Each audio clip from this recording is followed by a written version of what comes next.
fearless Leah Disham rep nonetheless. Hope you guys can hear me. Mic check 1, 2. Can you guys hear me? Let me know. I'm just using this mic today. And welcome to. Can you guys hear me? Come box with Shan.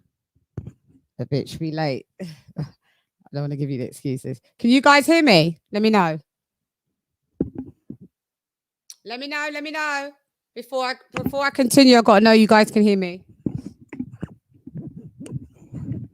Yep. You can hear me. Okay. You're sleeping back. Okay. You quiet. I'm quiet. Am I quiet? See? You can hear me, Lisa. Let's see, because I'm having everybody saying different things. Sounds great. Okay. Okay, coolio. Okay. Carmen, you said it, so shut up, Selton. Yes, get on with it. It's a mic that I'm using. I don't know if I haven't used it on StreamYard. Anyway, so I am introducing some guests. So I'm introducing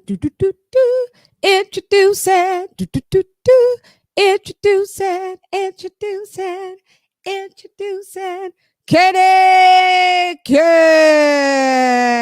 How are you? Okay, I've had no sleep. I went to Kit for 2 hours and I woke up. It was like 10 past 10. I was like, uh-oh. How come you had no sleep? What have you been doing? I had 3 hours sleep. I was on panel. I had to be on a panel, an American one. So I went to bed at about half 5 in the morning, 6. Oh, that's all right, yeah. man. But you know, and you then I got get up some at sleep. like It's not good for your health if you don't get sleep. I know, and then I got up at 10:30, so I went to bed at like 6:30. Got up at 10:30. Then I had to go on a show for the Boxing Boys for 2 p.m. until 6 p.m. and then that's when You love your marathons, don't you? You love your marathon shows. No, I mean, there's only so much you can talk about. You can only so much you can say about how much you don't rate Tyson Fury. I know. When you say, what's the show about today? I went, Tyson Fury. And I went, jokes. Because Ken always thinks I only get him on the show to talk about Tyson Fury, which isn't true. It always just happens to be that way. Yeah. We're going to introduce everybody else and we'll get on cracking. Guys, this show is going to be no longer than 1 hour and 20 minutes. Just to let you know, I'm going to segment it. So we'll keep to, don't want to be here. We're not being here all night. Anyway, I'm introducing, which one have I picked? Introducing, Fight Fan Figure. Bang, bang, been a minute. You been good? I've been all right, man. I've been okay, Lee. Might check. How am I sounding? Yeah, you sound good, Lee. Sweet. Yeah, you sound good. That might sound good. Kenny, how are you? Good to see you again. Last time I was on this panel, we were a member short. A member short during the program. Who left? You must be doing so many boxing shows that you. I remember. Yeah. I big up. Have you made up? I spoke to him the other day. Well, but he just gave me a thumbs up, like nothing. Oh, good. I know, but he's all right though. He looks well. Anyway, let me introduce somebody else. Yeah. I'm introducing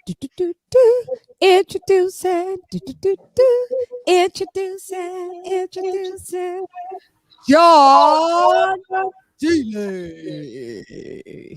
What's up, John? I'm all right, Shawn. What's good, John? You're right. Hello, John.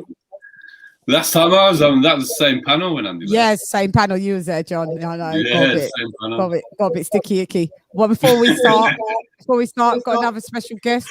I'm introducing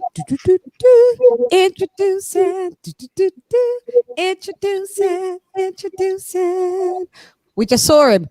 Coach Malachi from New Media Today, USA Boxing. Hey, what's going on? What's going on, Shan?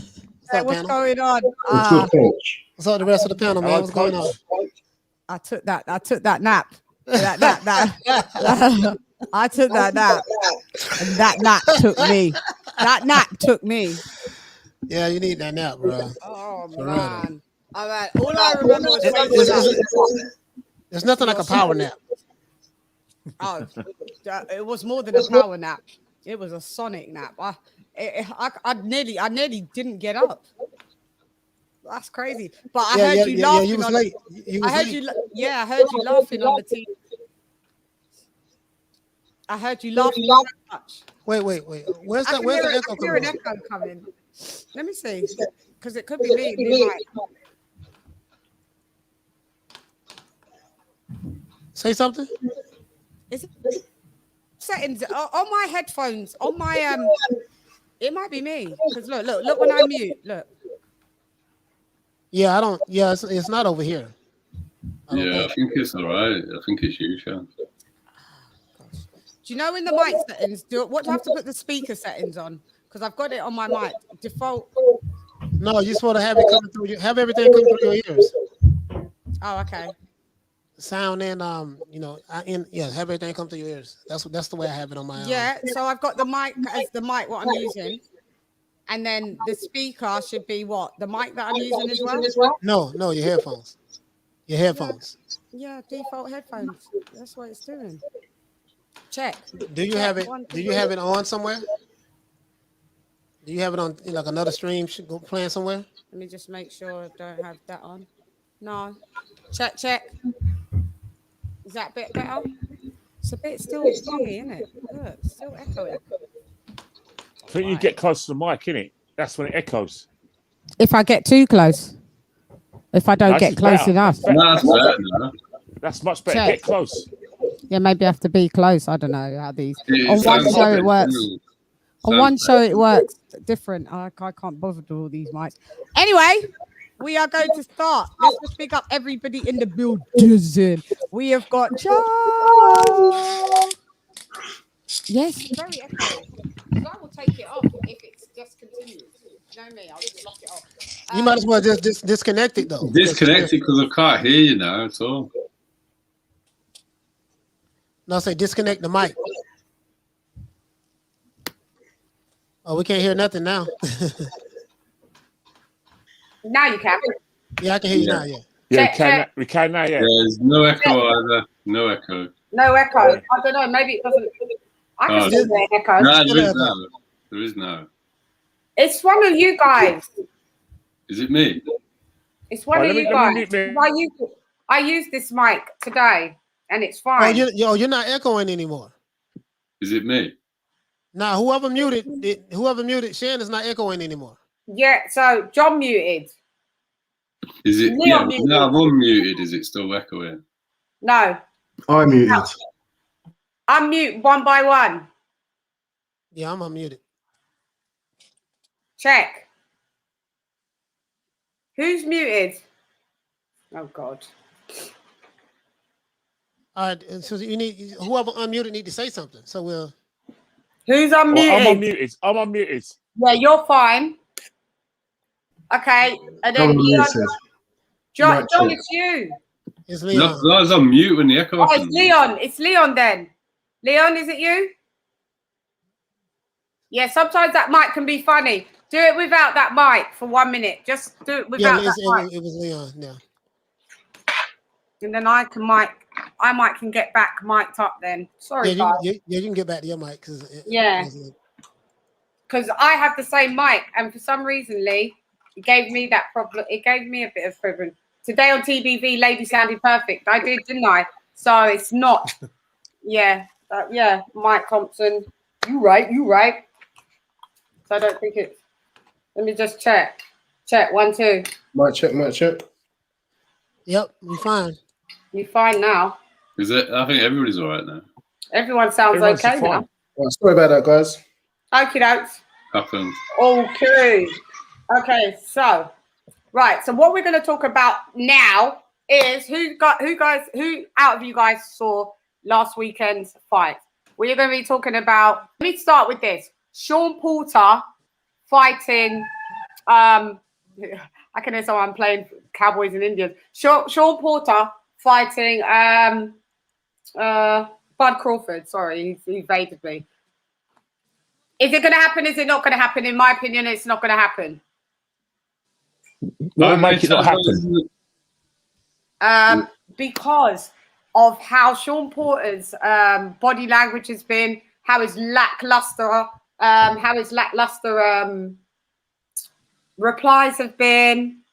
I just don't think. I just remember when this fight was first posed before it was sanctioned by the WBO. Bob said, "All right, I'll offer him 1.5 mil," and he turned it down. Porter turned it down, and then Bob offered him his usual price, 2 million, and he still turned it down. Now, fast forward 5-6 months later, purse bids. It's going to purse bids, and I don't think that Porter wants this fight. But there's other conspiracy stuff saying that, you know, it could be that PBC will actually vote, get the bid. It's all an undertone of the Errol Spence thing, and you guys just tell me what you think. Starting with Malachi. Malachi knows a bit. He may bring you guys up to speed because we talk about this quite a bit. Yeah, he's saying that as it relates to whether the Shawn Porter and Terence Crawford fight happened. Well, you know, as we know, it's going to purse bid. It's going to be live. They're going to show it live on Facebook. The promoters that are involved are TGB Promotions or something like that, TGE or something like that. It's I think it's to promote Tom Brown. It's the promotional company that not Top Rank, but PBC always uses. So they're going to be representing for the Shawn Porter side. Top Rank out, you know, Bob Arum is going to be representing his side, of course. And they're just going to bid, and you know, the bid starts at $200,000, and it's going to be other people, other companies as well, promotional companies. I think Matchroom is going to be involved in that purse bid as well. So, you know, whoever wins the purse bid, I'm gonna be, you know, they can win the purse bid for $10 million. They can win the purse bid for $2 million.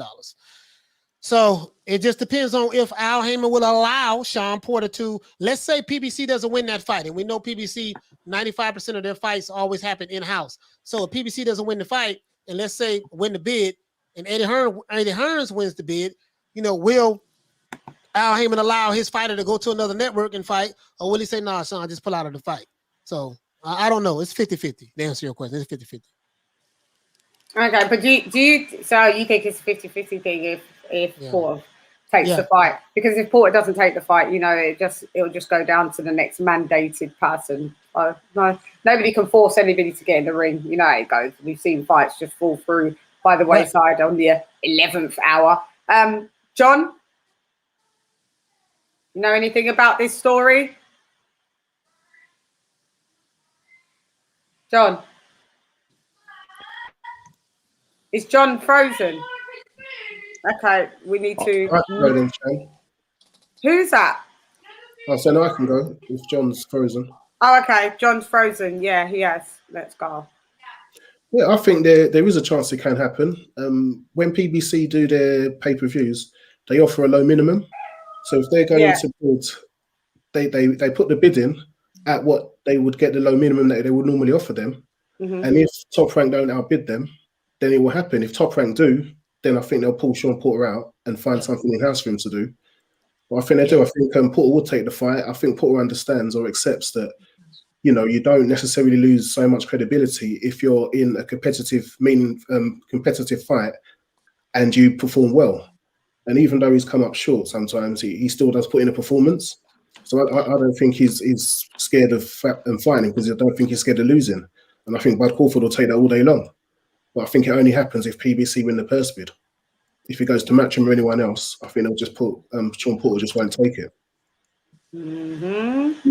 Okay, Ken, what do you think, sir? How you doing? Okay, I was just I've been reading up on this as well last time I actually heard noise about this was about last month, and I wasn't hearing anything. And I was hearing the same sort of things about purse bids, initial money's being offered, and now it's obviously going purse bids. But in terms of Crawford, isn't he got another fight on? If this fight falls through Porter, hasn't he got another one lined up? Because I was talking about him fighting in October. Because I've got Jose Cepeda. Yeah, Cepeda. Yeah, that was the original name. Yeah. So that is another possible thought. I mean, in terms of Shawn Porter, I don't know why he wouldn't take this fight because this is a ritual world title. You know what I mean?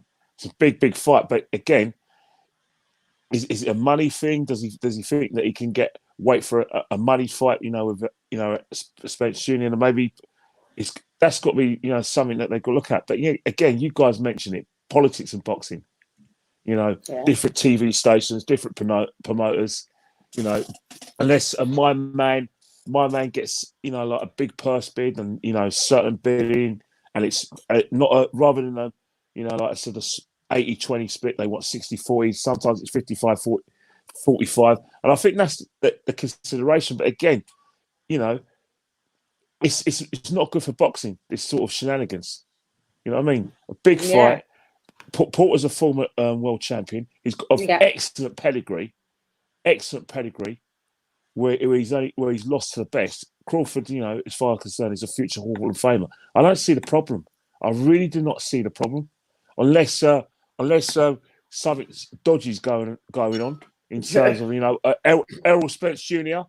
Having a night. What do you think? Yeah.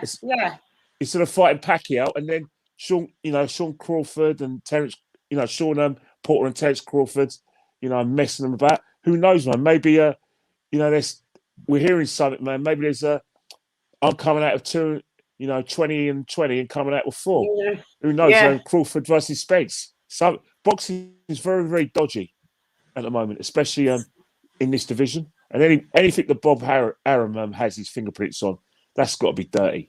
That has to be dirty. Ooh. Look, it's not a comparison. It's what I've seen with Bob Arum. I ain't having him. I'm not having him. Oh gosh, you're not on him. You're not on him, Ken. You're not on him. I'm not having him.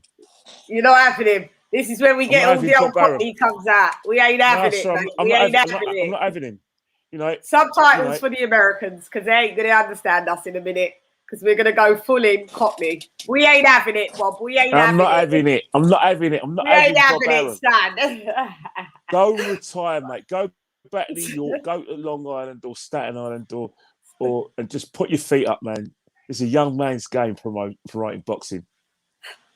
Yeah, but you guys, what do you think? Like, because Ken has brought in Spence. Ken, Spence's eye injuries got him out. He's out. He's not. Because I know Hopkins was was like throwing things about, doubting this, like I said, the severity of his injury, and I was just running away with it because some jigsaw puzzles, they got a very funny habit of putting the pieces together like it's hasn't been planned all along. Boxers are funny, it's just like football, isn't it? In terms of transfer news, a player wants a bigger contract, so he throws overtures to another club, and then the club that he's with gives him more money. It's all over, Yeah. And I think boxing's just like that, Yeah, it could be a bit conspiracy. The pathway to a big fight isn't actually the clear pathway. Sometimes there's someone in the background, another fight. If you don't play my tune, I'll go elsewhere. You know what I mean? Sport is all about games and politics. Oh, you don't. Anybody want to chime in and say anything about that? So everybody, I'm not with the fight happening. It's 50. Yeah, I could go with what Malachi's saying, 50-50. John, sorry, John. It's all right. I think it depends on how big a fight PBC think Crawford Ugas is. Because that's like a rematch that there was a bit of dispute about who actually won it. And now Ugas has got something in that he's just beaten Manny. And that's an in-house fight for them. And they've just spent a load of money on getting Canelo to go over there. So how much money have they really got to win a purse bid? That'd be my question. Because there's no way that fight's happening anywhere other than PPC. Right. This is what I'm saying. So how much money have they really got? Considering they've got one more fight on their contract with Fox, which is up in, I think, October, November. Yeah. And they've just laid all of that out for Plant Canelo, haven't they? Yeah. Well, what have they got left? What have they got left? That's my question, to win a purse bid. And what's it really worth as well? I mean, I don't think people are going to come out with huge money for this purse bid. I don't think Eddie's going to bid over the odds. Don't you think? No, I don't think he will. Like Eddie's calmed down on his spending lately, hasn't he? He's cut back a bit. He's all tapped out, is he? Well, I don't know. He's tapped out. I think he's just been a bit more. He wants to start seeing profit. He's not just going to throw money that away after fights that aren't going to make any money. Yeah, he may do the. It'd be wicked to see if Eddie bids on this, though. To be fair, it'd be good to see. Bid, but I don't think he'll put in such a big bid that he definitely wins. I think it'll be like the Teofimo bid he put in for Cambosis. Yeah, he was the second biggest bidder. Yeah. If Triller didn't bid that, he would have a lot more than Bob, was it? No, it was quite a bit less than Triller. So I think that's the type of bid. Eddie's going to pay more than he thinks Bob will pay, but not a lot more.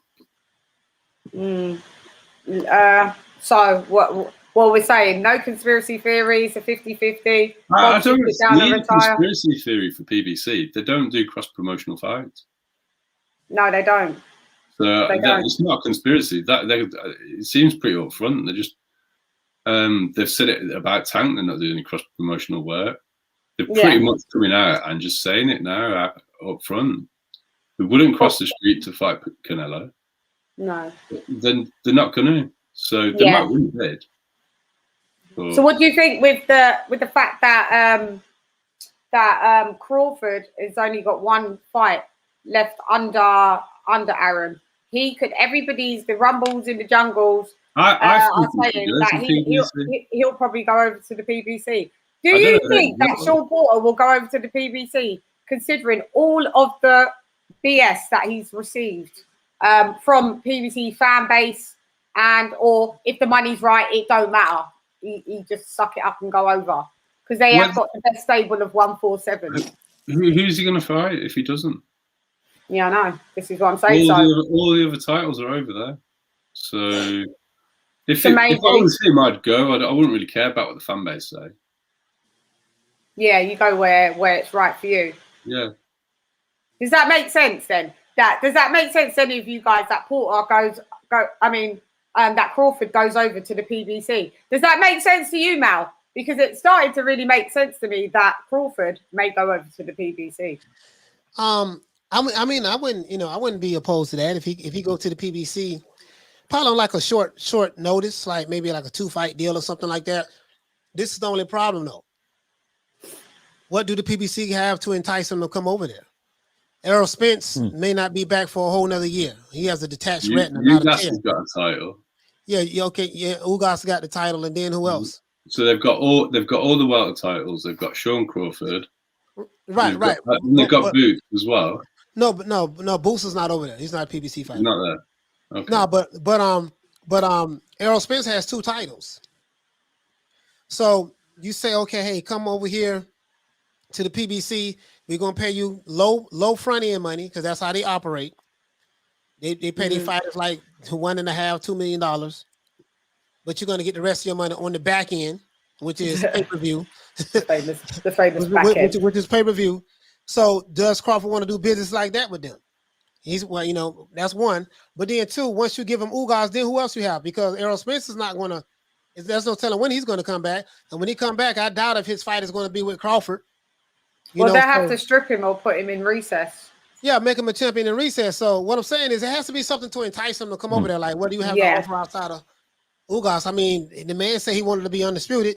Errol Spence said he wanted to be undisputed. Only problem is that the water looks a whole lot murkier now that Errol Spence is out. So sure does. There's no telling what's going to happen if he comes back next year, a year from now. That's going to be almost to then. If he comes back a year from now, and then let's say he has the fight scheduled towards the end of 2022, that's going to be that's going to be 2 years he's been out of the ring because he fought. No, that's going to be what he fought. He fought last year. Last year December. Yeah, so that's going to be a year. Danny Garcia, right? Yeah, Danny Garcia was last year. Yes, I don't know, man. I don't know. I because don't know. There isn't anywhere else that Crawford can go. It's either he re-signs with Top Rank or he goes to PBC. You're not coming to Matchroom DAZN, that's for sure. They haven't got the stable there. It makes no sense. Still the different side of the street. I'm beginning to think more and more that a little birdie told me that it looks like he will be going to the PBC. But I think, but Shan, I think, like I say, more stay a free agent, and if you go to the PBC, work with them like Manny Pacquiao did. Okay, I'll sign a 2-fight deal with you, but these are the fighters I want on the contract. I'm not gonna sign a 2-fight deal. We're gonna fight. I'm gonna fight Shawn Porter. Then my next fight gonna be Robert the Ghost Guerrero. You know what I mean? When I want this guy because he had the damn belts. Sorry. Malachi, can I ask you a question about it? Go ahead. That is the best way to do it. But is Terence Crawford a big enough name to do it that way? What do you mean? You mean so Canelo's just gone and got a 1-fight deal with her, and Right. he's obviously picked the opponent. Manny had a case-by-case basis with her. Right, fight by fight. They're massive names in boxing. Well, Crawford, is he really that big a name in America? I'm here, so I don't know. No. He's not that big a name in America. No, he would never get the money that Canelo gets. It's not just money. It's because normally if you go to the PBC, Al Heyman is in control. Right. Whereas those two guys you mentioned, they were actually stayed in control of their own career, but they're massive names. No, they're not. No. Nobody on the PBC is controlling their own career. That's Al Heyman controls everything. Exactly. Yeah. So what I'm trying to say is because Manny and Canelo are such big names, they could go to Al on their own terms. But I'm not sure Terence can because he's not a big enough name. Well, that's the sad thing about boxing, though, isn't it? That you've got all this talent. You're virtually unbeatable. But if you don't put bums in seats, you're not going to be able to, like I said, be the man to do all the talking that people will talk to you. Just, you know what I mean? Less talented. It's all political. Less records are making more than them. I just find that extraordinary. Yeah, I agree. I totally agree. But it's boxing, isn't it? Sport is a sport. It's a sport we love. It's a sport we love. Yeah. So, what is because we're on this side of the pond now, and I love Bud Crawford, one of my favorite fighters, Bud and AJ. How popular is Bud over in the States? To be honest with you, he's known amongst the boxing fans. I'm not going to sit here and tell you that if he's just walking down the streets of Miami right now, if a person wasn't a boxing fan, they wouldn't know who he was. Yeah. So, truth be told, I mean, Crawford is not. A lot of fighters are not though, but he doesn't have the, he doesn't have the drawing power. Well, you know what? I can't say that because we never seen him in there with a top name fighter like that. Yeah. So Bob Arum has been unsuccessful in landing him the fights. So I mean, now that I think about it, I'm saying you might be right. The PBC might be the way to go. Whether you can get Errol Spence in the ring or not. Yeah. Because there's no guarantee he's going to be able to get Errol Spence in the ring. Yeah. Well, Bob Arum's not a very good promoter. He used to be. True. He used to be. Well, how long ago are we talking? And when did he actually promote stuff? Because I think you can put holes in all of Bob's ability to promote. He's good at putting fights together with big names, but he's not good at promoting fighters to become big names, if that makes sense. He's good when you first sign with him. He can make you a star, but then once you become that star, him sustaining, I guess, people. Like he had Andy Ruiz, but he didn't really care about Andy Ruiz, let him go. The whole Tiafimo debacle, kind of let him go, got him back.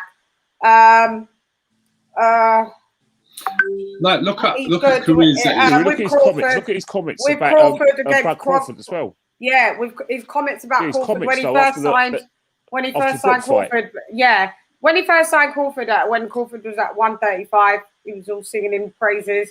Then all of a sudden, pandemic hit, not cost effective, started slandering him. So we've seen this with Bob.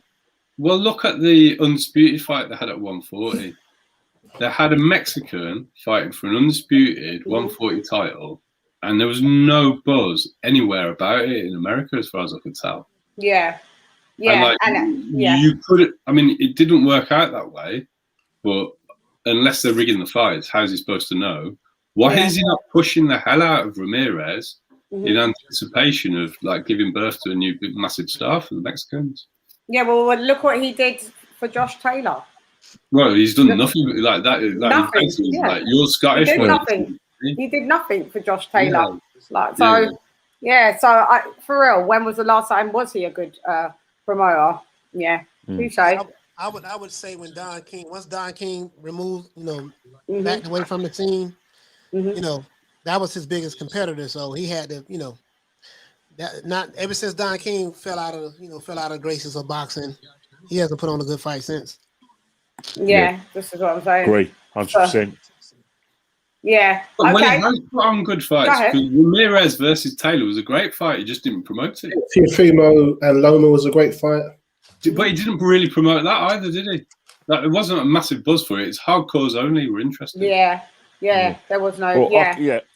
I can agree on that. Yeah, I think That's when you sad. talk about boxing, when you talk about fighters like Bud Crawford and all that, and I think when you're talking about big stars, it's where like boxers, because obviously boxing has to compete with a lot of sports, especially over your side of the pond. It's about them having that crossover appeal. That just transcends the ring and goes over other sports where they're not just boxers, they're sportsmen, big sportsmen, and I think that's where if you Canelo, he has the crossover appeal, because obviously his heritage and what he's achieved, and I think that's the thing with boxing. Very few boxers at the moment have that crossover appeal, where they're writing their own checks. Mayweather has that crossover appeal. Pacquiao has a crossover appeal. Canelo has a crossover. And you can say, maybe in Britain, Anthony Joshua's definitely got the crossover appeal. I don't know what it's like. His crossover appeal is like in the States, but we can only talk about Great Britain, UK, and Europe. Yeah. Okay, so we'll see where this ship sails to. We'll be on standby as usual. So what I want to move it on to is Joshua Buatsi against Bolotniks. Who saw that fight and what do you think? Yeah, me. I saw it. Yeah, go ahead. Ken. I've got a lot to say. Yeah, there was certain things. We'll go around. I think there's certain thing. The good thing about that is that he finally got his prize in the 11th round. But there were certain things he was doing I didn't like. I didn't like him getting caught with the overhand right. I didn't like him getting caught with the left hook. He was making a lot of mistakes that his rivals in that division, his British rivals, would be thinking, you know what? I know people will say styles make fights, but if he was making those mistakes against someone like Anthony Yarde, then you'll be significantly worried if you're working with Buatsi or Lyndon Arthur or any good fighters. Callum Johnson, Richards as well. Those sort of fighters. If he's making those kind of mistakes, and then you remember you've got the next cab in the rank is now Callum Smith as well, and then you're talking about the other light heavyweights as well. Betiev and Bivol. Because they're looking to give Buatsi one more fight, then he's going to fight against Bivol. So, but I think one of the things that I think alarm me is that sometimes, when a fighter changes trainer and he gets a new fight, he gets into his next fight, instead of just doing what you're good at, your strengths, they try to replicate something that, when you're with a new trainer, that takes about 3 or 4 fights to replicate. Yet you try and do it in one fight, and then what will happen? You make mistakes, you make significant errors in the fight where a bigger puncher could just boom, put you out. You have to look at Dillian White when he fought against Povetkin the first fight. Yeah, he was doing all doing the new things that he learned, but in trying to replicate what he did. He learned under his new trainer. He left his head up, made a cardinal mistake, got hit. The left uppercut. Yep. Times they try too hard to replicate what they've learned, and they promote it too much because they try to justify. Oh, I had to go to this trainer. He's really, really great, and I'm going to show off everything I learned. Just box. Yeah. Win the fight, mate. Get the wins, and then develop. Your new methods. In 3 and 4. 3 fights time, not in the next fight. Yeah, I don't think that Buatsi's ready for Bivol or Beterbiev by far at this minute. He should be having derbies. You know what he should be. You know what we should be doing. You know what we should be doing, right? We need to have the World Super Series at light heavyweight. There's good enough fighters to have a World Series. You know what I mean? And good enough fights for all of those fights to make some money. Come on, pull your finger out, Big Frank. You know, and Wasserman, pull your fingers out, mate. Stop waiting for that payday with Canelo. We all know what you little heavyweights are about. Payday. That's what they want. Get the fuck out of here, man. Get the fuck out of here. Yeah, I know. John, what do you want to say about it? I've got huge amounts of concern that his talent's going to be completely wasted because I think he's got ability, but like his head stayed on the line the whole time. Yeah. And he's unable to block punches with his hands, so he resorted to using his face. Like, Joshua's clearly a fast individual who's not been taught how to move. He was so stiff. And I think he's with completely the wrong trainer. Kenny's talking about boxers going to trainers and looking worse in their first fight afterwards. Let's look at a different trainer and a different boxer. Lawrence Okoli, I could not bear to watch him until he went to Shane McGuigan. Use his jab. Me too. He started to use his jab because Shane's a good trainer and he gave him a tool that he needed. All Lawrence really needed was a good jab because the right hand was fine. And Shane got him using a jab and look at what's happened since. So all Joshua needs to do is go to the right trainer and he'll give him a specific thing that will just make him better, not trying to replicate somebody else. Look at where Joshua is and improve him. And I've got two names, either Shane or Peter Fury. No, I think he's fine where he is with... no chance. What's his name? You tell me, you take Andre Ward out of the equation. What's his name? Who's with? Virgil Hunter. I think he's fine with him for now. We've only seen two fights. We've seen two fights. And everybody wants him to up and everyone wants to see him up and left. Why? I saw one fight with Lawrence Coley and Shane McGuigan, and there was a marked improvement. Tell me, apart from Andre Ward, which fighter Virgil Hunter has actually improved and actually made better? Because Joshua needs improvement, and I did not like that. Was not a good performance for me. He got the win, which is important, and he's clearly got some talent, but no. I think you're being a bit too harsh. Well, okay. I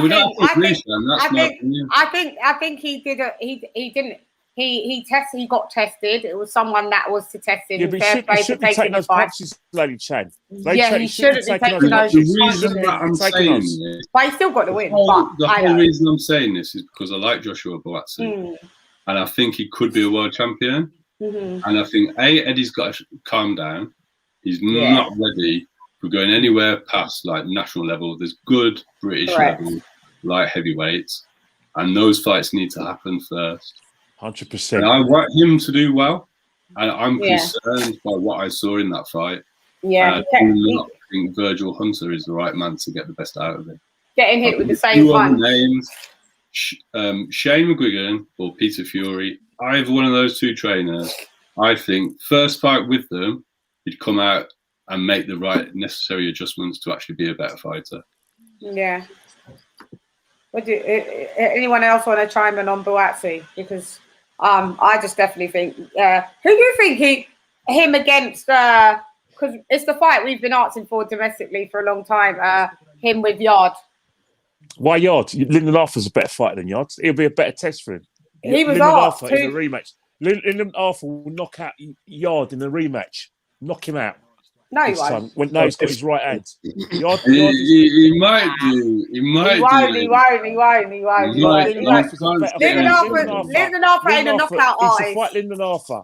Lyndon Arthur ain't a knockout artist. He ain't a knockout artist. Lyndon Arthur. He won't be knocking out anyone. He'll get the biggest test he'll get is Lyndon Arthur. What's Lyndon done to you, Lady Shawn? What's he done to you? No, I said Lyndon Arthur's not a knockout artist. Does he have to be? I'm sitting on the fence with that. I'm sitting on the fence. Not that I'm a big Lyndon Arthur watcher, but if you look at that, he's I'm a not a big massive Lyndon knockout. Arthur watcher. That's why I was going to say Like, if it's true that he's going to knock out Anthony Yarde in the rematch. Pretty much. Anthony Yarde's not as skilled a boxer, but Anthony Yarde is the knockout artist. Yeah, but you can't knock out what you can't find. I can't really make that assessment for Anthony Yarde because he hasn't fought good enough opponents. He hasn't fought good enough opponents and knocked them out. That doesn't take away his power. It does actually, because let's look at Golovkin. Everybody was talking about Golovkin, a massive knockout artist. As soon as he steps up to Jacobs, power's gone. Why is that? Because it wasn't real. Smoke and mirrors. Oh, but Jacobs survived 12 against Canelo. I don't agree, but hey. Jacobs survived 12 against Canelo. Like, that's not my point. It's like every time Golovkin stepped up, knockouts disappeared. If you continue fighting lower level people, you should knock them out. Because if you look at a prospect being brought along and their first 10 fights are knockouts, doesn't mean they've got world-changing power. And then if you can't continue to fight at that level, you'll look like you've got amazing power, but you've never actually fought anyone who can box. Yeah, I think this conversation started because Kenny said that Arthur knocks. I'm sitting on the fence because there's a lot of talk that Lyndon stand by that. I stand by that. Well, when Joshua Buatsi was asked who would he rather fight, he said he wouldn't mind fighting both of them, but he would fight Anthony Yarde first and foremost. Yeah, because they got a rivalry. Because they got a rivalry. Yeah, where that was meant to be like the, like the next cab of the rank in terms of domestic fight. That's why they're talking about it. But the better, would win? Like heavyweight is Lyndon Arthur. Who would win out of fighter than? Who would win out of Arthur and Buatsi? Arthur. Who would win out of Yarde and Buatsi? Buatsi. Wow.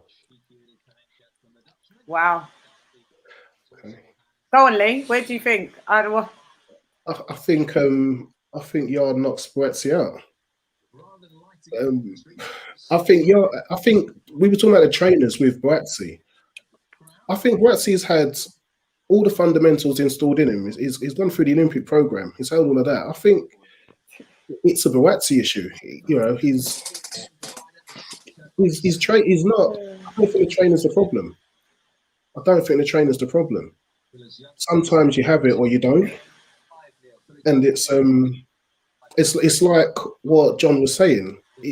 What you're seeing is concerning. It's concerning. Wait. Now you got to start making me laugh, by the way, because I'm dying, and I'm trying to hold in my laugh.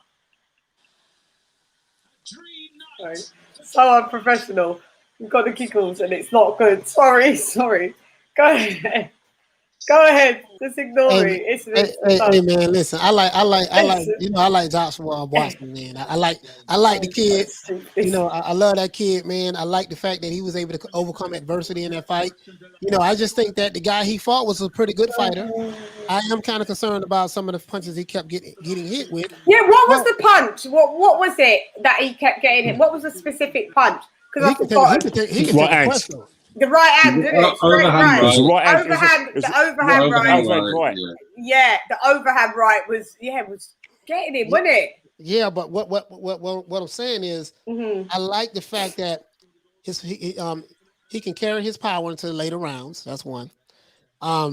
Just about. He took some damn good punches, and I saw dog in him. He had that dog in him, like, I'm not going to lose to this guy. You see what I'm saying? So I like that kid, man. I like him a lot, bro. I like him. He's one of my favorite fighters. I'm not even going to lie, man. Yeah, I like it. I like Buatsi. I know that you guys not too crazy about him, but I like him a lot. I do. No, I like Buatsi. No, I like him. He hasn't got it. Doesn't mean you don't like them. I do like the guy. I'll give my honest opinion. I don't think he has it.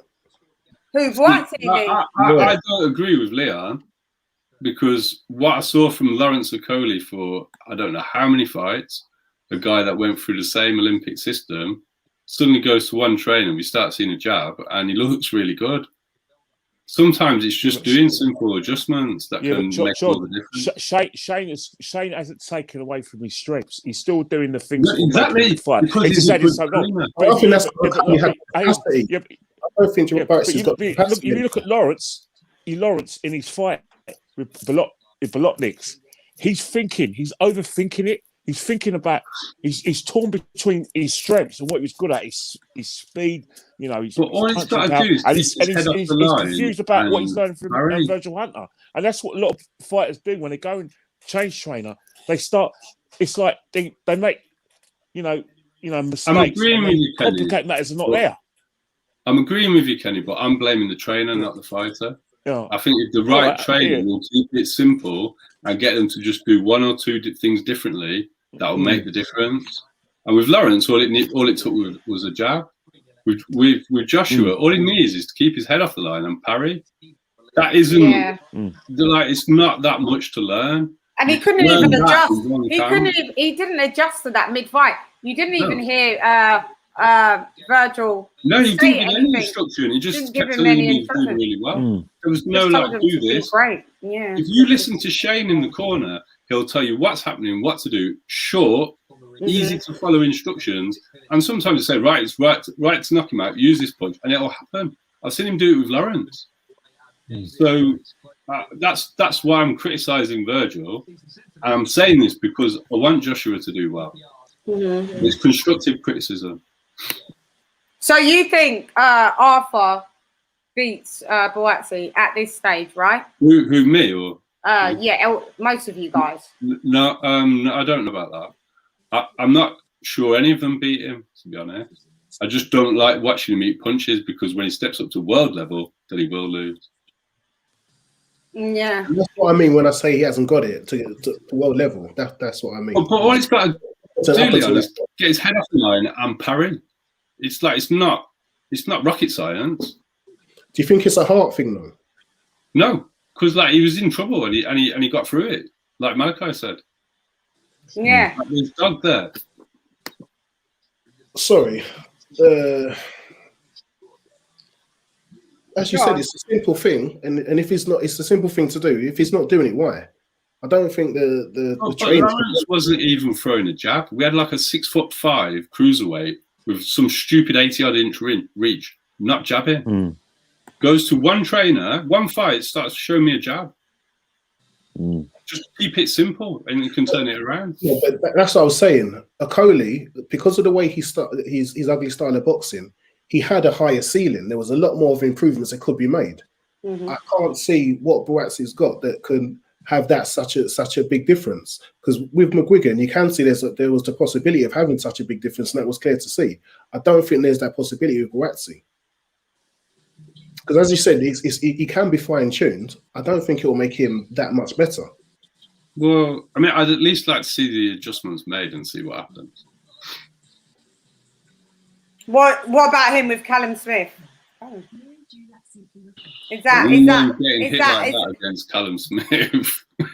Well, Callum cracks. He hits hard, and if he eats those punches, he's moved up now to 175. So Yeah, he's changed trainer as well. Who's he with now? Buddy McGirt, isn't it? Oh, is he? Oh, yeah. Is he gone to Buddy McGirt? He's got McGirt. Yeah. I ain't going any like that. Let me keep my mouth shut just in case Buddy McGirt comes on the show. I have to say Buddy McGirt. I don't alienate anyone else, do you? No, because I'll be like, Buddy, I don't know. I'm not always sold on Buddy McGirt. I think Buddy McGirt is more of a character at the minute. He's more opportunity. He takes an opportunity, but I don't know what Buddy McGirt brings to the table of Callum Smith. Honestly, that seems like a mad matchup. Didn't help Derek Chisora, did it? Derek Chisora, a top-class boxer. Yeah, I know. It was a joke.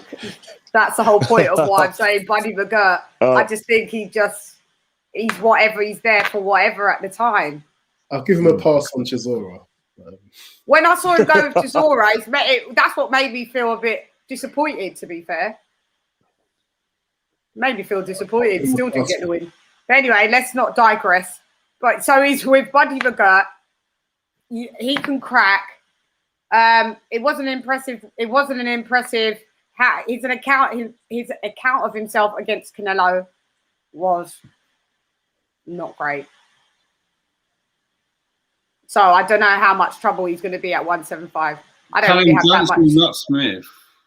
I mean, Callum Johnson. But he didn't fight. No, Callum Smith. Callum Smith. He's a lot heavyweight He's as well. going up. Yeah, he's gone up. The one from Canelo. Callum Smith. Yeah. Who is you talking about? Callum Smith. I think Buatsi beats Callum Smith. Yeah, that's who I'm talking about. He went up from 168 to 175. Also, 175 he can bang. Oh, no. I'm talking about Callum Smith that failed with Canelo. How do you see him with Buatsi? He's not beating Buatsi. Okay. Well, then it sounds like Buatsi's on the way. As much as everybody is seen to have said he's not this, he's not that, it seems like he's on the way to world title. Look who his promoter is. Eddie Hearn tends to give a lot of these fighters gifts of gold when you know where you know his other competitors are not getting a fair crack in the whip. You know, as much as you love Anthony Joshua, he's Deontay Wilder was right. You know, he's benefited for a lot of gifts in order to his path to world title. Now, that's not me being critical or bitter, but it's just the way from what I've seen, and I think Joshua's on that. Joshua Buatsi on that same kind of road of having like golden coins thrown his way. I wouldn't say none of them have golden coins. Golden coins are smoothing the waters and pushing his fighters into like positions where they can fight for world titles without getting even a scratch. Can I ask you a question, Kenny? Yes. Francis Pianetta and Sefa Safiri, how do they get you ready for a world title fight? What's that? How does Francis Pianetta and Sefa Safiri get you ready for a world title fight? You tell me. What do you mean? Well, that's who Fury fought before he fought Deontay Wilder. Yeah. He'd already had 4 of the belts. He'd already climbed the mountain, so we just treated them like sparring sessions, basically. 2 glorified sparring sessions. No, well, my point is, right, I think Anthony Joshua did fight decent people on his resume. This is what I'm saying now. This is what I was just going to say, John. Like, when people say that Anthony Joshua has been gifted, I don't think he's been gifted. I think he just only came first in the Olympics. He's a golden Olympian. Worked his arse off. And caught the eye of one of the best promoters to date. What I'm trying to say is that it's not slagging off Joshua Buatsi or Anthony Joshua. I'm just saying that Eddie Hearn's done a very good job with him. Yeah, he's a promoter. That's what he's trying to do. His fighters.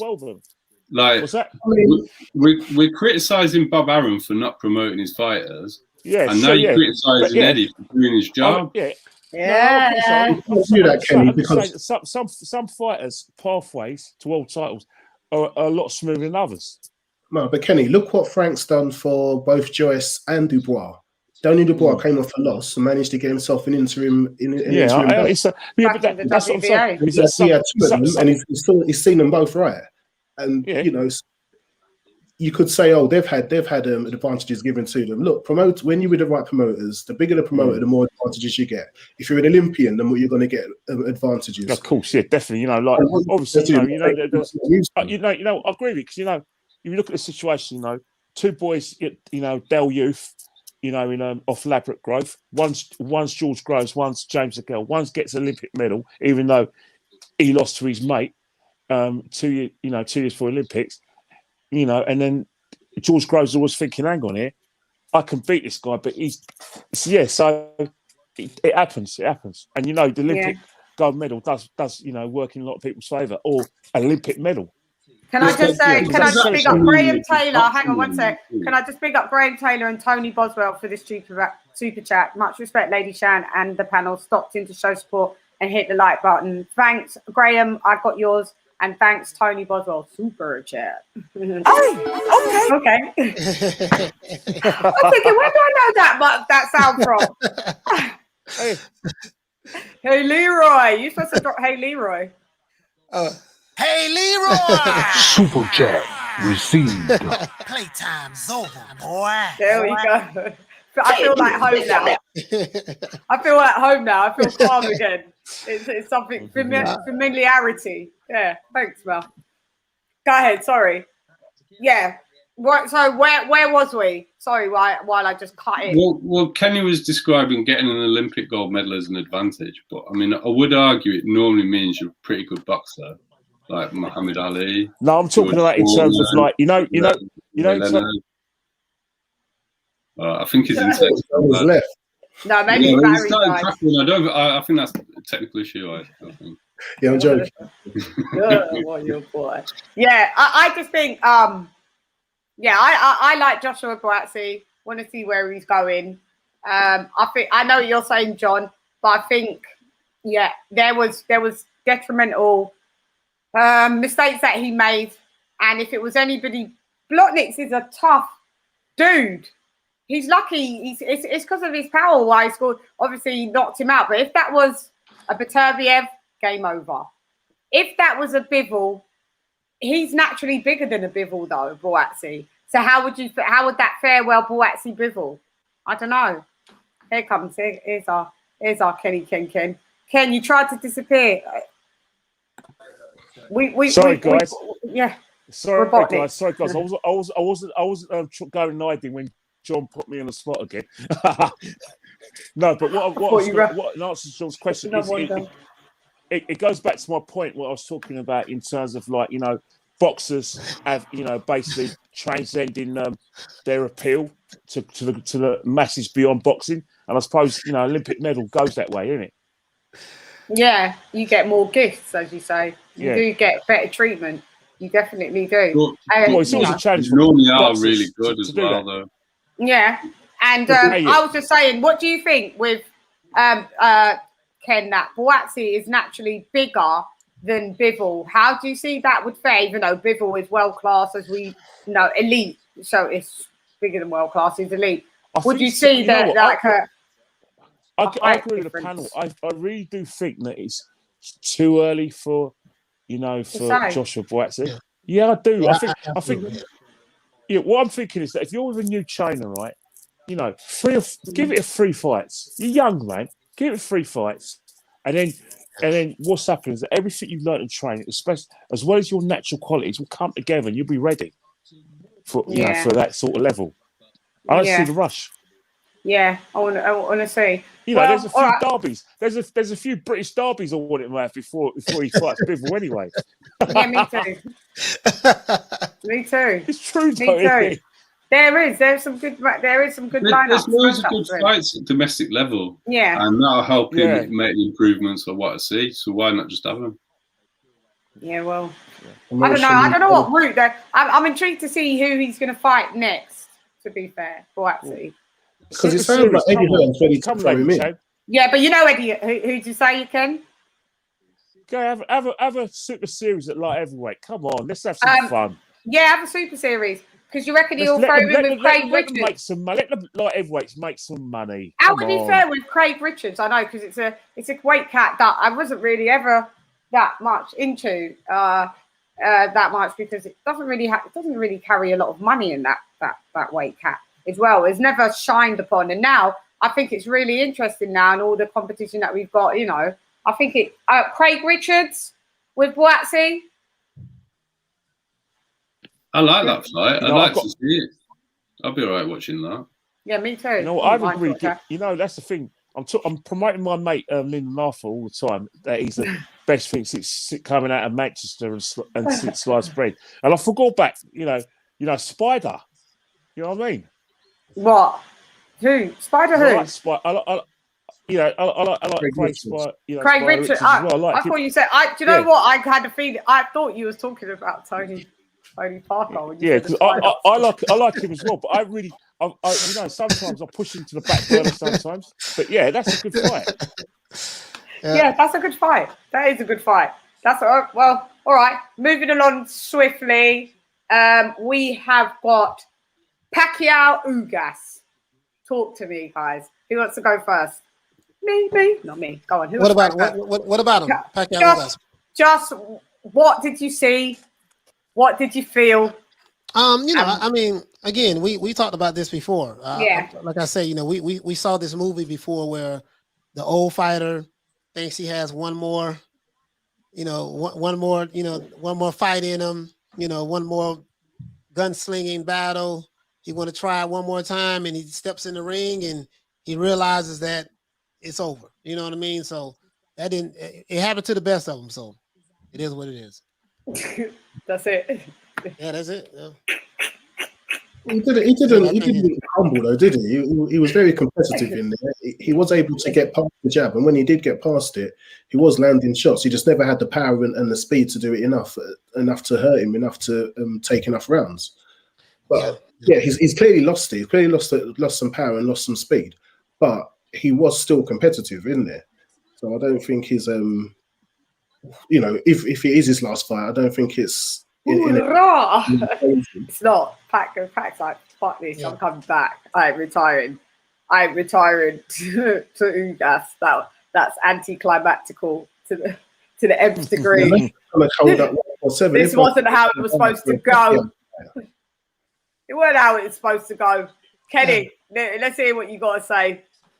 I think in terms, I think that in the end, I think that Ugas' size, reach, and I think they were the equalisers, and I just felt that Manny Pacquiao was behind the eight ball quite early on in the fight. I just thought he was just playing catch up, and it just wasn't possible.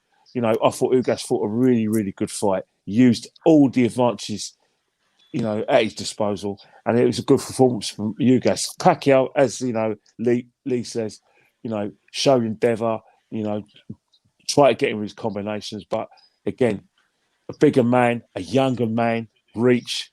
Who did you predict winning, Ken? I actually predicted Ugas to knock him out. I actually thought I predicted that a few days later he's going to knock him out. So I got that one wrong, but I always knew Ugas was going to win the fight. Yeah. Did you feel disappointed? I felt so disheartened. I don't know why, because I had Pacquiao winning. No, you didn't give a shit. Not at all. Your fight's not winning on a he was like, come on, leave it. Yeah, you turned Cuban that day. You're talking about his reputation, though, Yelly Chan. Say that again? Lady Chan, it's about you're talking about Pacquiao and reputation, not on what he could do right now. Yeah, no. Do you know what? I knew against Errol Spence, he had no chance. But I thought against Ugas, so many chance. I did. I thought it was going to go to points and he was going to get the decision. I did. I should have looked at it a bit better than that. It's true. But you know what? Ugas ain't no. Yeah, everyone's going on like he's like 25. He's really he'd be out in a bit as well. He better make as much money as he can real quick because he'd be out soon. He's out the prime. That fight was the biggest fight for him, wasn't it? Yeah. He's living his best life now. He's out his prime already. Payday. Payday. Hey, Shawn. Yeah. I gotta get rid of the bounce. Go ahead, Boo Boo.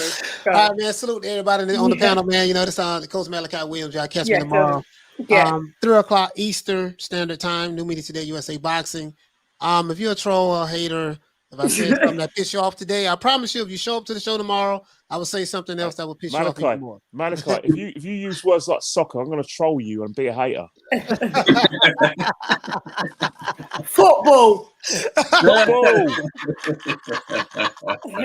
It's football. I know. As soon as you're only allowed to use your feet, no hands are involved. I'm used to it. I'm always on. Ken, you would die. I always hear it all the time. Hey, kid, that came out of nowhere. I wasn't expecting that. Yeah. Oh, Malachi, I'll troll you. I'll get you.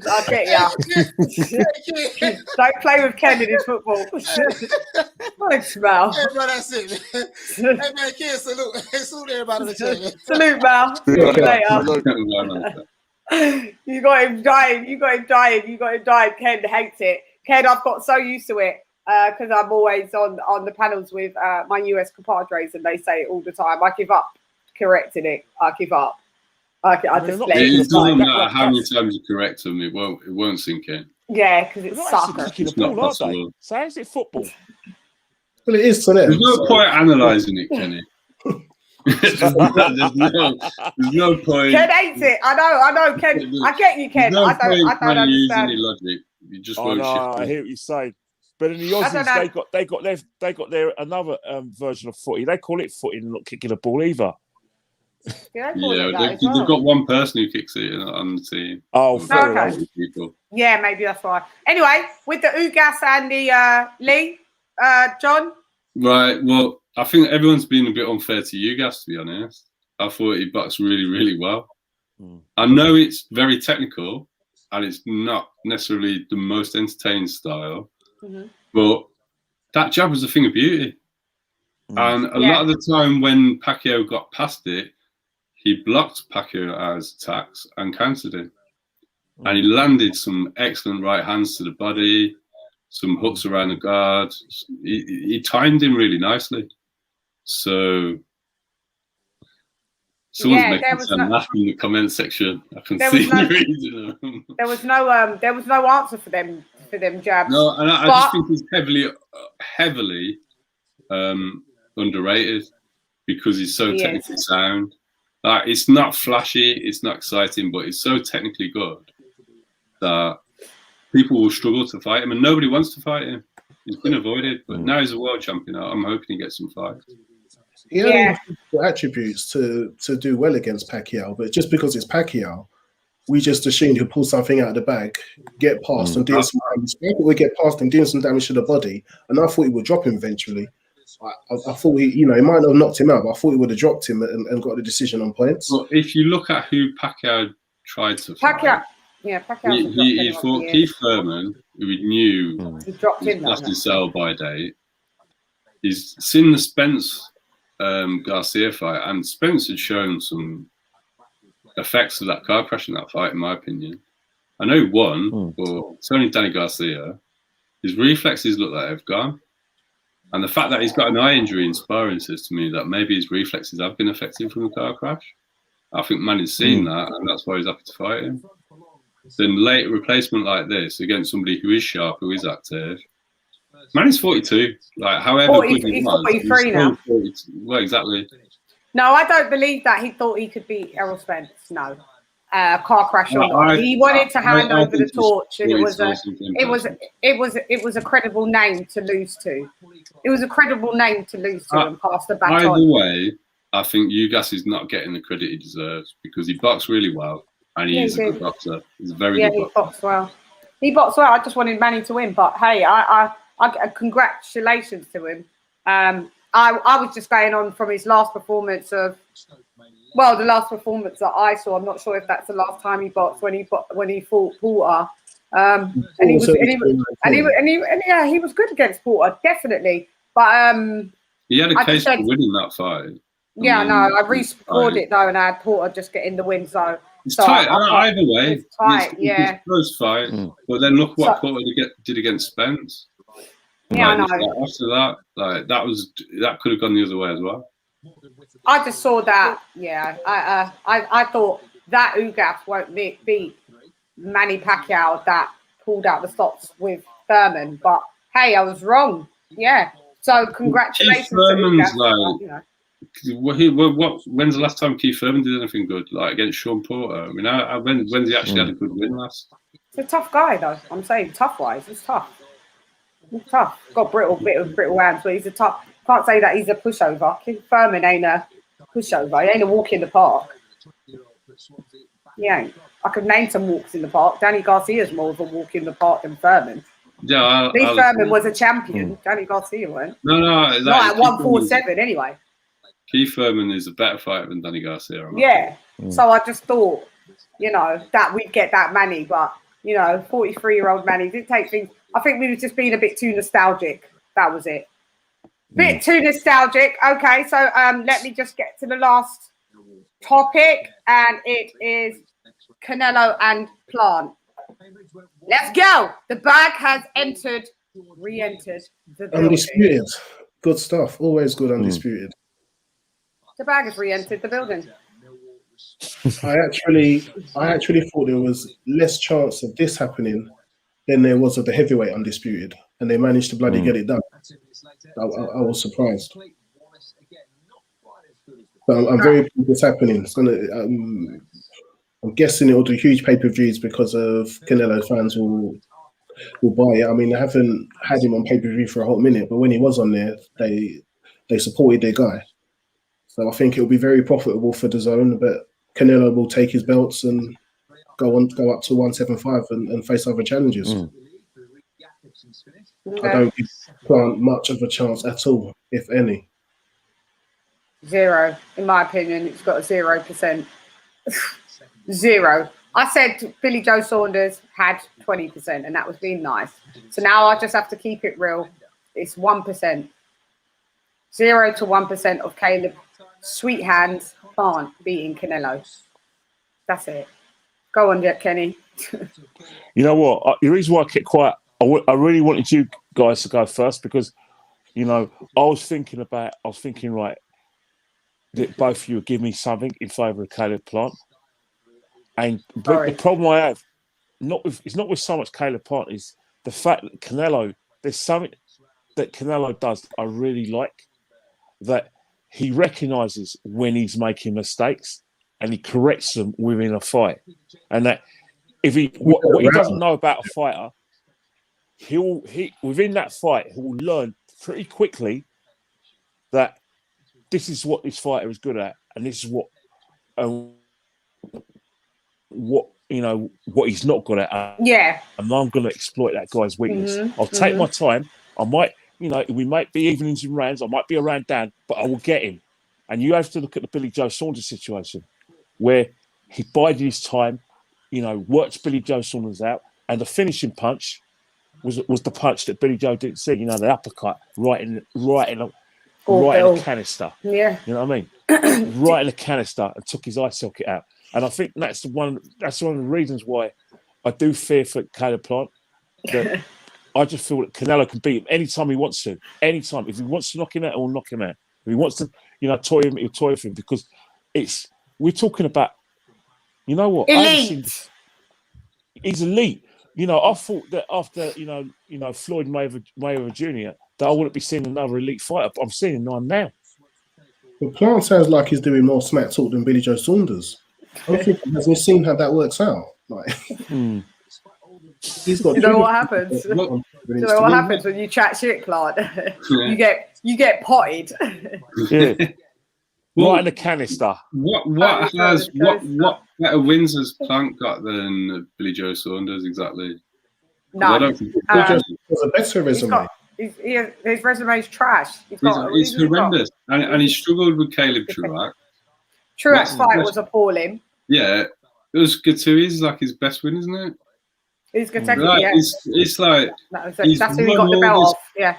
He's run all his mouth off, but actually, he might be the worst of a champion that Canelo fights. He is the worst of champions. Callum Smith has got better wins, in my opinion. I think beating George Groves is a harder fight than anybody that is fought. George Groves is a good boxer with power as well. And mate, I just think he's going to get annihilated, to be honest. I think Plant's going to be destroyed. Me too. I don't understand why everyone's going if he's I'm not a Billy Joe Saunders fan, but I think Billy's a much better technical boxer than Caleb. He is as well. And I'm not a Billy Joe Saunders fan, but he is. And he's got a more credible resume as well. Yeah, it's better than. Yeah, so some good names in there. Andy Lee. That's Andy Lee. Good name in there. Fury's cousin. Yeah. Do you know what I mean? I'm a lot on the US panels, and some of the panels, there's diehard Caleb Plant fans, and it amazes me to the core. I'm just like, is this for real? They're diehard Shaymanites, aren't they? They're Al Heyman fans. They're not. Yeah. That's what you said. Yeah, John. They're Al Heymanites. They were saying how crap he was if Plant was a matchman. 100%. 100%. Yeah, they would say, he's not a champ. He's they're not really in a good spot, are they? Because Spence, we don't know if he's ever going to come back. All their champions have fallen. I think Deontay Wilder will probably Deontay Wilder will probably lose, so he's beltless. If the fight happens, then you got Spence. Then you got Spence that's out the game. Then you got Callum that's basically going to get his belt bought off of him for 10 milli. You're out. They've got no champs. Who they really got? They got the Charlo. But remember, Canelo's not going to stay there. So what have they got for him? Maybe Benavidez if he does. That's about it. Spence, if Spence's belts go vacant, the PBC ones will mop up those belts that go vacant. So you know, Heyman still will. You know, promoters have their ups and downs. You know, look at Frank Warren. He looked like he was on the end, and now he's got his fighters just sitting there. He's got two of his heavyweights sitting there ready, primed for mandatory positions. You know, he just needs to sit tight and he'll get some big money fights. So I think Frank, it's all the same, isn't it? Big Frank has made so many. He's made more comebacks than Lazarus. That man. I don't. But then again, he's been in the game for about 40 But then again, he is years, older than Lazarus, so. Yeah, it's true. To be honest though, if like Joshua can't get an undisputed fight next year, Joe Joyce in like Lagos or Abuja would be massive. Yeah. Let me just segue on. Let me just, because we've got 5 more minutes left of the show. We've got 5 more minutes left of the show. Let me just segue onto that quickly. Usyk, Joshua falls. Joshua looks in 9. I'm going to we've seen Joshua stripped down. Like he's really stripped down, and we've seen Usyk bulk up. Think bad idea in my opinion for Usyk. He's only going to get slower. Round 10 knockout. Usyk, I see you at the fight, Lady Chan. I couldn't get the ticket. I didn't get. Imagine I was on the show, and by the time I got off the show, they were sold out. Hang on a minute, the tickets were in the.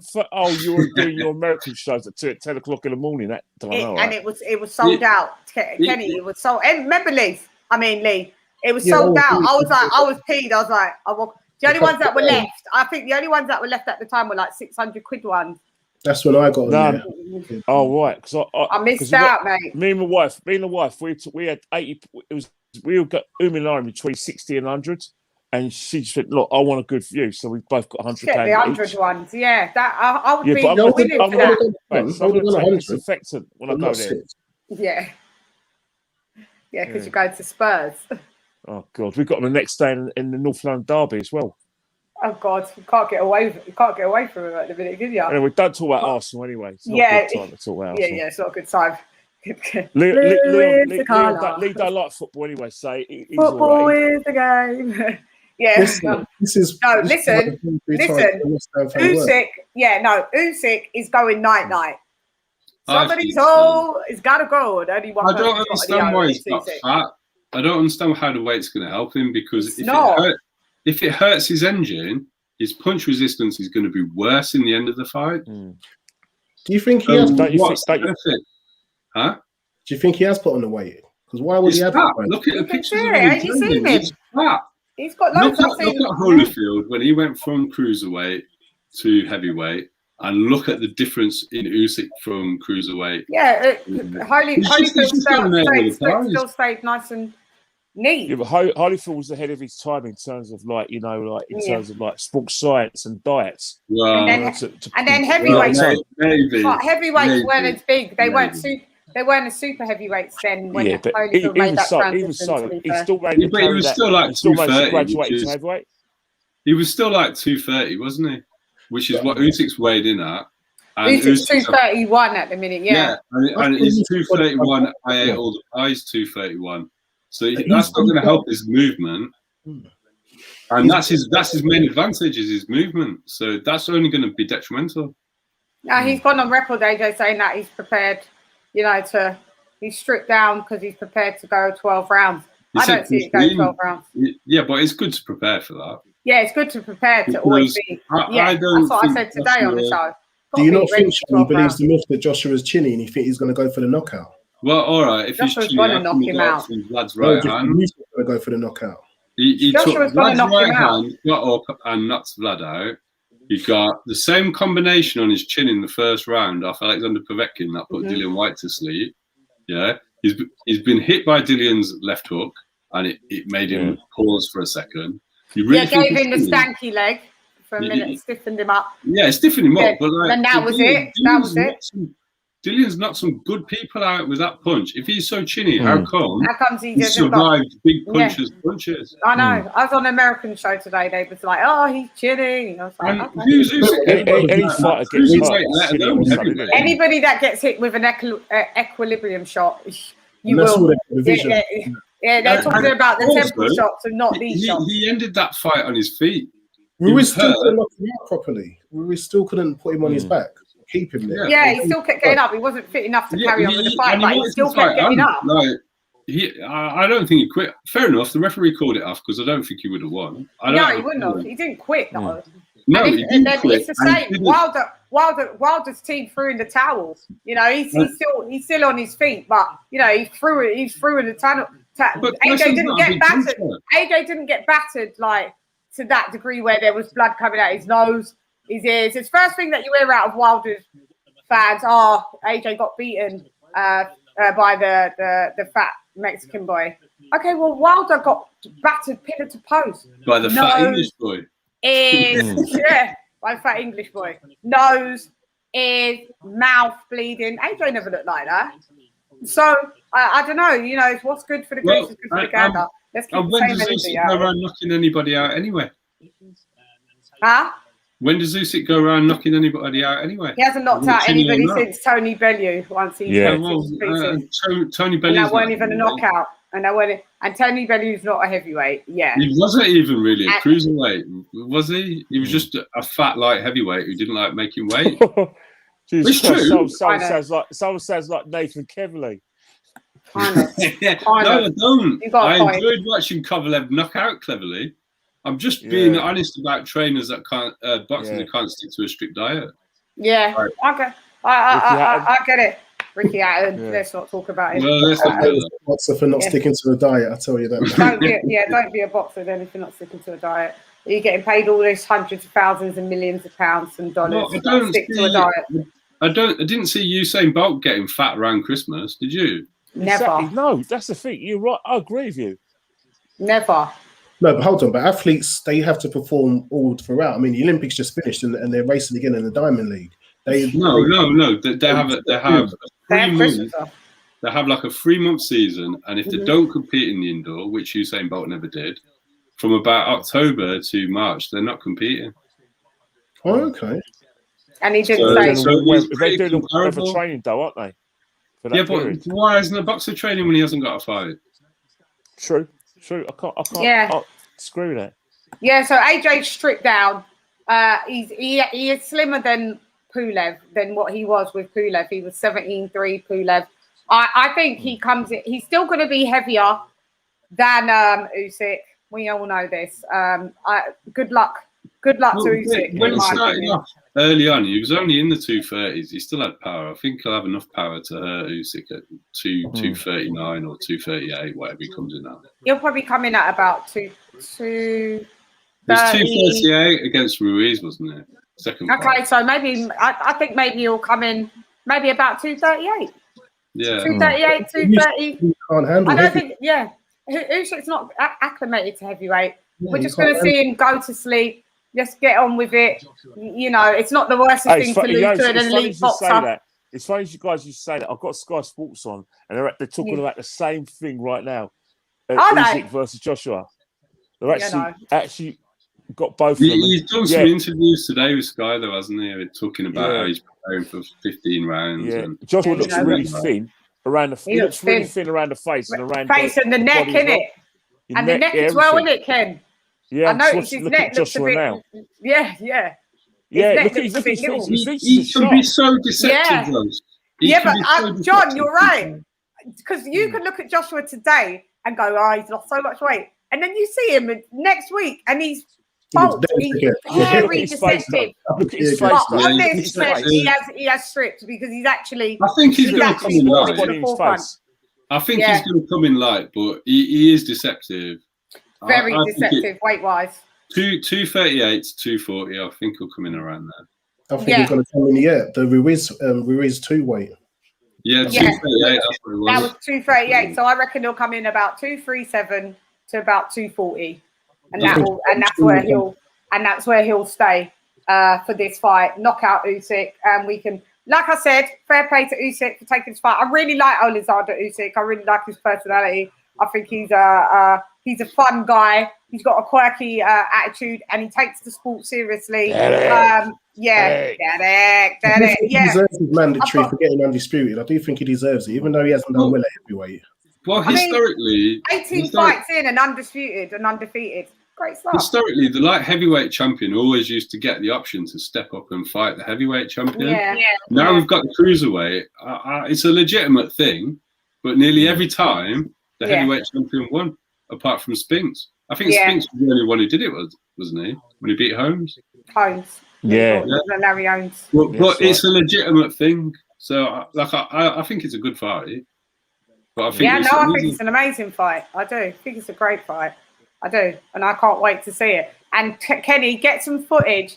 And we're going to wrap up. So I want Kenny. I said, Ken, do you want to talk about anything for the last couple of minutes? No, not at all. Leave him alone. His child has just come out of hospital and he's what? Football. Who's training? Football. What are you talking? No, I don't want to talk about football. Anything you want to say? No, nothing. I don't want to talk about nothing. You support Chelsea or support Arsenal. That's enough. That's it. No more football. I support West Ham. One of the few days I can. I'm a Villa fan, so I'm not even getting involved. Yeah, you're not even. So what? You got 0. You got 0 point, 6 points, 6 points, and 3 points. Brilliant. Yeah, 0 point. What happened, man? Blue is a colour. That's what happened. Anyway, I don't want to lose my friendship with Kenny because Kenny loves it. Hey. But Kenny, tell them where they can find you though before we go. They can find me. What do you do on your channel? They can find me at KennyKen1972 by Twitter and Instagram. And if you want to talk about football, the very few podcasts that I'm not banned from, there's only one podcast left that I'm not. Apparently I'm too controversial. I slag Arteta off too much, so they won't have me on. Although my ban's been lifted this Thursday for one of the other podcasts, but all the rest of the podcasts, persona non grata. Go on. And you talk about, like says, Ken talks about football and boxing, as you know. Oh, boxing is a beautiful sport.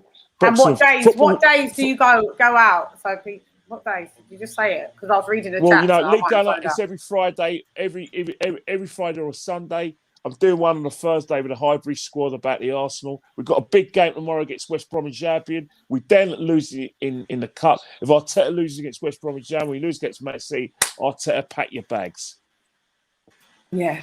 Pack your bags and get out. So that's where you can find. That's where you can find Kenny Ken. You can't have West Ham finish above Arsenal. We should have gone for that. I know it is a liberty, but I dated someone that was West Ham. My daughter supports West Ham. Can you believe it? Yes, I do. Because her dad's. That's what happens if you go over and live in Essex, John. Her dad. I lived in Leighton for 11 years. So, right. Yeah. So yeah. Dad supported some season ticket holder, West Ham. Hated it, but my daughter used to have West Ham baby growers on. But hey, such is life. Fight your corner, did you? Absolutely beautiful. It was all, instead of having Chelsea, he was like, "You're not going to take her to Chelsea football matches, really, are you?" It's true. They've gone to West Ham fights. West Ham, they were fights, depending who they was playing. West Ham, Chelsea. We used to get into right because over that. John Terry was West Ham, don't you? Woo, huh? Yeah. John Terry was West Ham, don't you? Yeah. Initially, they all come up. A lot of them come up through the West Ham ranks and then went where they were going. So was at West Ham as well. Yeah. Look, we need a midfielder. That's what you need. I am Man United. Oh, he's Man U. Okay, got ya, LB. Yeah. No, he's a Man United fan, but he was at West Ham as a boy, as a train, in a training scheme. Yeah. That's what I'm saying. A few of them where they come up through the ranks on obviously David Beckham as well, and and then go where they're going. So West Ham do cultivate some really good players. The East End is a hotbed of football, isn't it? Yeah, it's cultural. It's the culture there. So yeah. So and boxing as well. So you can give it both, but definitely football. But anyway, guys, Kenny Ken, you've been amazing as usual. It's always Thanks a for having pleasure me to on. have you on. It's got to spend some time with Lee and John. You know what I mean? Yeah, with the lads. Always a pleasure, guys. Always And a the lad pleasure. I loved it much. And we didn't Yeah. get to talk about. Oh, sorry, I'm not allowed to use that word because I wanted to go. I wanted to go a whole show without using that word. So I'll rephrase what I was going to say. Him. Yeah. I thought he's not really doing anything in the news today. We'll do another show where I'm sure we'll have to catch up with him and even with Dillian White. It'd be nice to have a catch up, but about Dillian White got a fight. Yeah, it would be nice to see what his next move is going to be be. fighting Wilder, Kenny? No, not for the next fight. You'll never know. I'm just winding you up. I'd love You to. can never say never. In There's boxing. a lot of talk about it. That's all. If the money's right, then the fight will happen. Look, Kenny. This guy said it's soccer. Late show 42. I love you. But it's not soccer. It's football, babe. It's football. That's what it is. They kick the ball with their feet. It's football. He's one of our guys. Have we got some decent boxing? Maxwell Ennis, isn't it? This week, Who's in Birmingham, isn't it? I've On no BT clue. Sport, Max, Ennis. Is it Ennis versus Maxwell? On BT Sport. Oh God. Yeah. Who's fighting? Maxwell's fighting Ennis, top of the bill on BT Sport this Saturday. Really? Mm. What And then next week, they? next Saturday, it's Headingley, isn't it? You know, like the zone Headingley. The zone. Yeah, that's where rematch Lara versus Warrington. Lara is going to win again, in my opinion. I think Lara's winning that. I think Lara's winning that. Big crowd, full crowds now. Incoming actor, I predict. Warrington will be different. He's got his number. Warrington's. He's got. I don't think Warrington was ever that good to start off with. They made a mistake. When we watch that fight, when's that fight? This weekend, Kenny. No, 4th September. It's 4th September. We will cover that after, and we'll come back on panel and cover that. I can't wait to see that fight. Fight Fan Figures. It's always a pleasure. Come on this place. Love it here. Yeah, I know. It's always especially you guys on the panel. It was great fun. Coach Malachi, Kenny, John. Yeah, Coach Malachi, John Dealey. Thanks, John, for coming through like the mile in. Woo. Hey, Shane. Yep. Guys, we are out. Everybody, thanks for all the super chats. It's massively appreciated. Thanks for everybody that's been constantly. Yeah, the Bang Bang chat gang. So yeah, we out. We definitely are out, guys. So thank you, and hey there, listen to the Sham, but nonetheless, come back to Sham. Gone. Fight.